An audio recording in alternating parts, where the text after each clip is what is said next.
How to pump breast milk. Pumping breast milk makes life a lot easier when you're nursing a little one. It allows you to store as little or as much milk as you want so you can provide for your baby's feeding schedule during times when you can't be there or just need a break. Once you get used to the process, pumping milk isn't difficult. This article outlines choosing the right pump, pumping effectively and storing your milk for best results. Method 1: Choosing a pump and setting up. 1. Decide what type of pump is right for you. Every type of breast pump comes with pros and cons. Reflect on your lifestyle, your baby's needs and your own preferences and decide which pump works best for you. Pumps can cost as little as $30 or as much as $1,000, and range from simple manual devices to high-tech electric machines. Here's an outline of the options. Manual pumps. These simple devices are the least expensive option. They come with a shield that is placed over the nipple and a plunging device that sucks the milk into a bottle. Women like manual pumps because they're cheap and nice to have around when you just want to pump a little milk. On the other hand, this option isn't practical for women who plan on bottle feeding their baby using primarily pumped milk, because each pumping session takes at least 45 minutes and requires the use of both hands. Electric pumps. These pumps are easy to use and pump more milk much faster than hand pumps. You flip a switch and let the machine go to work, and in the 15-20 minutes it takes to pump the milk, you can type, read a book or make a phone call because your hands are free. However, this option is the most expensive, planned to pay several hundred or up to $1,000, depending on the brand. Battery-operated pumps. Consider this type of pump the middle ground, both in terms of expense and the amount of effort required. Battery-operated pumps don't pump quite as much milk as electric pumps, but they don't require the use of both hands like manual pumps. One downside is that they frequently run out of batteries during pumping sessions. 2. Pick the right time to start pumping. Every mother has different needs and preferences when it comes to choosing when to start pumping and bottle feeding. Premature babies may need to take the bottle from day one, meaning you'll need to start pumping right away. In most cases, it's advised to wait at least 3 weeks before you introduce the bottle, to avoid nipple confusion.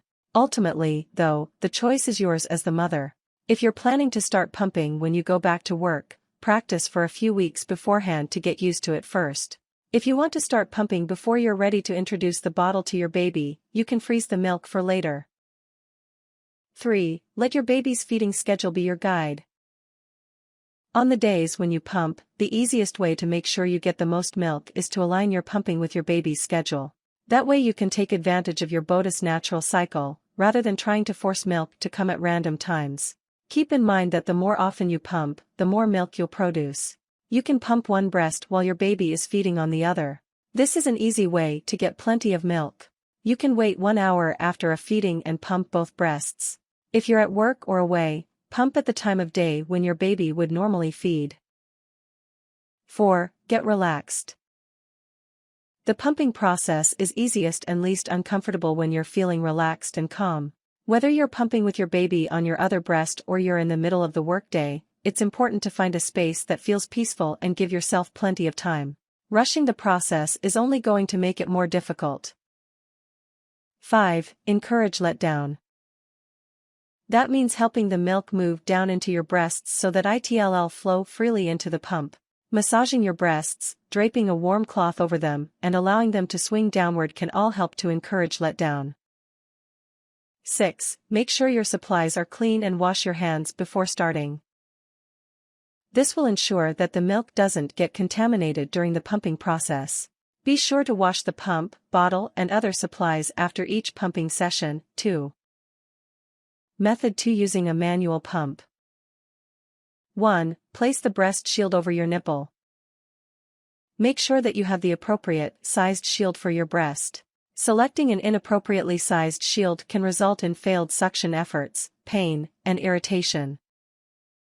2. Use the squeeze or plunging mechanism to begin pumping. Hold the shield in place with one hand and squeeze the mechanism with the other. The milk will begin pumping into the bottle. 3. Reposition the pump's handle if necessary.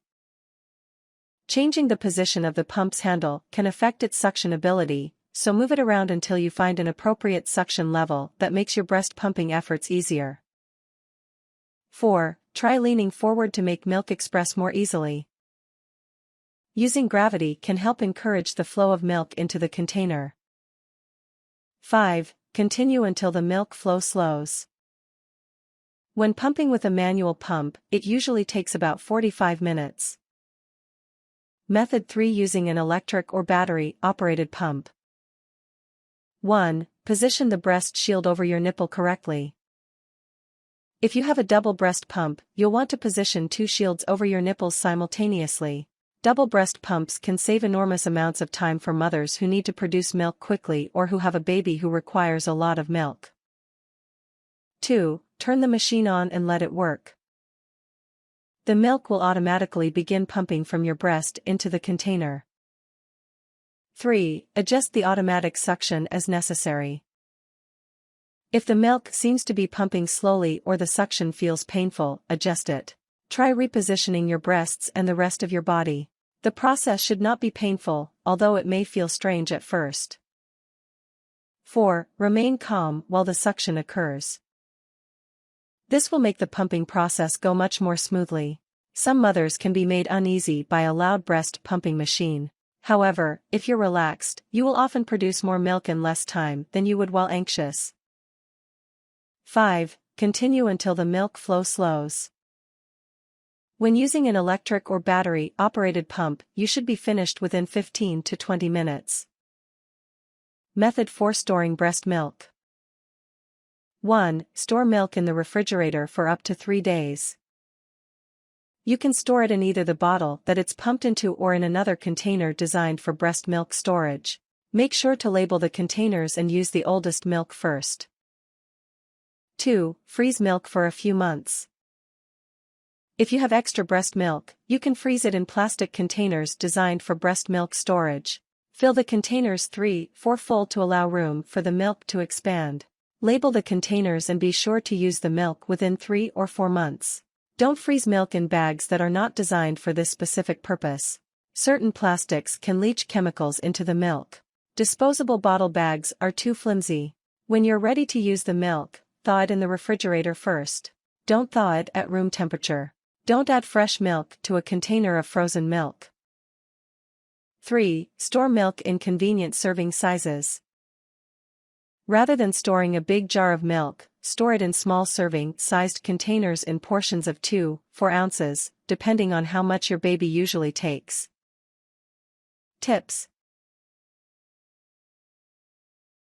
Pumps can also be used to help relieve breasts that are engorged with milk and painful.